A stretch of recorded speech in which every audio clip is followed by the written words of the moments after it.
ನನ್ನನ್ನು ಮುಟ್ಟು ಎಂದು ಶ್ರೀಮಾತೆಯವರು ಹೇಳಿದ್ದು ಇನ್ನೊಂದು ಅದ್ಭುತ. ಅವರಿಗೆ ತಮ್ಮ ಪಾವಿತ್ರ ಪರಿಶುದ್ಧತೆಗಳ ಬಗೆಗೆ ಎಂತಹ ಪರಿಜ್ಞಾನವಿತ್ತು ಎನ್ನುವುದರ ಕಲ್ಪನೆ ಆಗುತ್ತದೆ ಇಲ್ಲಿ ನಮಗೆ. ಆದ್ದರಿಂದಲೇ ಅವರನ್ನ ಸ್ತುತಿ ಮಾಡಲಾಗಿದೆ. ಪವಿತ್ರಂ ಚರಿತಂ ಯಸ್ಯಾಹ ಪವಿತ್ರಂ ಜೀವನಂ ತಥಾ ಪವಿತ್ರತಾ ಸ್ವರೂಪಿಣ್ಯೈ ತಸ್ಯೈ ಕುರ್ಮೋ ನಮೋ ನಮಃ ಎಂದರೆ ಯಾರ ಚಾರಿತ್ರವು ಪರಮ ಪವಿತ್ರವೋ ಹಾಗೆಯೇ ಯಾರ ಜೀವನವೂ ಕೂಡ ಪರಮ ಪವಿತ್ರವೋ ಅಂತಹ ಪವಿತ್ರತಾ ಸ್ವರೂಪಿಣಿಗೆ ಮತ್ತೆ ಮತ್ತೆ ನಮಸ್ಕಾರ. ನೋಡಿ, ಯಾರ ಚಾರಿತ್ರವು ಅತ್ಯಂತ ಪರಮ ಪವಿತ್ರವೋ ಹಾಗೆ ಯಾರ ಜೀವನವು ಚಾರಿತ್ರನೂ ಪವಿತ್ರ ಜೀವನನೂ ಪವಿತ್ರ, ಯಾರ ಜೀವನವೂ ಕೂಡ ಪರಮ ಪವಿತ್ರವೋ ಅಂತಹ ಪವಿತ್ರತೆಯ ಸ್ವರೂಪ, ಪವಿತ್ರತೆಯ ಮೂರ್ತ ರೂಪ ಯಾರು? ಶ್ರೀಮಾತೆ ಶಾರದಾದೇವಿಯವರು. ಪವಿತ್ರತಾ ಸ್ವರೂಪಿಣಿಗೆ ಮತ್ತೆ ಮತ್ತೆ ನಮಸ್ಕಾರ.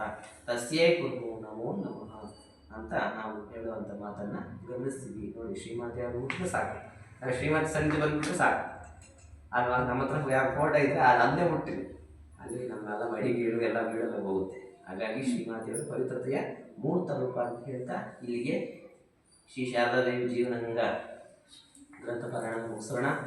ಎಂಥ ಅದ್ಭುತವಾದ ಘಟನೆಗಳು